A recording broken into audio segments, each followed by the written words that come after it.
안녕하세요. 소아청소년과 전문의 하정훈입니다. 어제 동아제약 해열제인 챔프 시럽에 대한 전수조사 결과가 발표되었습니다.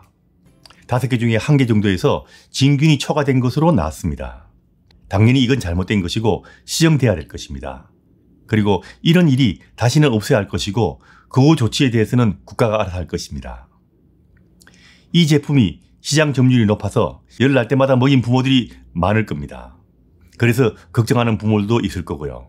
그래서 오늘은 이미 이 제품을 많이 먹었던 아기들, 내 아이가 괜찮을까 이런 걱정하는 부모들에 대해서 설명을 드리는 영상입니다.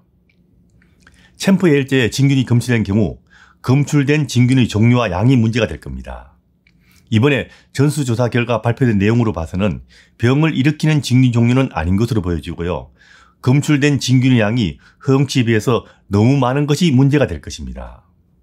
진균이 많다는 것은 다른 오염 위험성도 있을 수 있다는 건데 통상적인 검사에서는 이런 것들을 다 검사하게 되는데 다행히 진균 많은 것만 문제가 된 것으로 보여집니다. 그럼 발표된 것 정도로 진균을 많이 먹은 경우는 문제가 될까요? 곰팡이라고도 부르는 진균이 검출된 것과 진균을 먹은 것이 문제가 된다는 것은 좀 다른 이야기입니다. 진균은 지구상 어디에도 존재하고요. 우리 몸 표면에도 많이 존재합니다. 그리고 우리가 숨쉬는 공기와 먹는 음식에도 진균은 존재합니다. 우리가 매일매일 입으로 먹는 진균의 양은 사실 어마어마하게 많은 양입니다. 다행히도 우리 몸은 진균에 대해서 철저한 방어막을 가지고 있기 때문에 진균과 더불어 살고 진균이 많은 음식을 평소에도 먹고 있지만 진균이 병을 일으키는 경우는 거의 없습니다. 그리고 수많은 진균 중에서 병을 일으키는 진균 종류는 굉장히 적고요.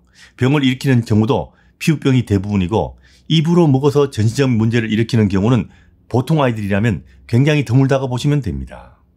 아주 특수한 경우라면 좀 다를 수 있습니다. 사실 잊지 말아야 할 곳에 허용치 이상의 진균이 있는 것이 문제이지 그게 문제를 일으킨다는 것은 별개의 문제라고 생각하시는 것이 편합니다. 물론 허용치 이상으로 들어간 제품을 만든 회사는 책임을 져야 될 것이고 그건 국가에서 알아서 할 것입니다. 하지만 예전에 챔프를 많이 먹은 아이에게 문제가 생길까 봐 고민을 해야 할 것인가? 식약처에서도 그 정도로는 인체에 미치는 영향에 대해서는 유해성이 커 보이지 않는다라는 입장입니다. 저도 큰 걱정할 정도는 아니라고 생각합니다. 저라면 저희 아이가 챔프를 많이 먹었다고 해도 지금 문제가 없다면 고민하지 않을 겁니다. 보통의 경우 진균을 먹어도 진균은 장에서 흡수되지 않습니다. 그리고 병원성 진균도 아닌데 몇 개월이 지나서 나중에 문제를 일으키는 경우는 사실 생각하기 힘들 겁니다. 이런 일이 다시는 발생하지 않아야 할 것입니다.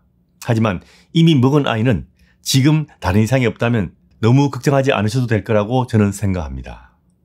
혹시나 이런 고민하시는 부모가 있을까 봐 영상을 만들어 올리는 겁니다.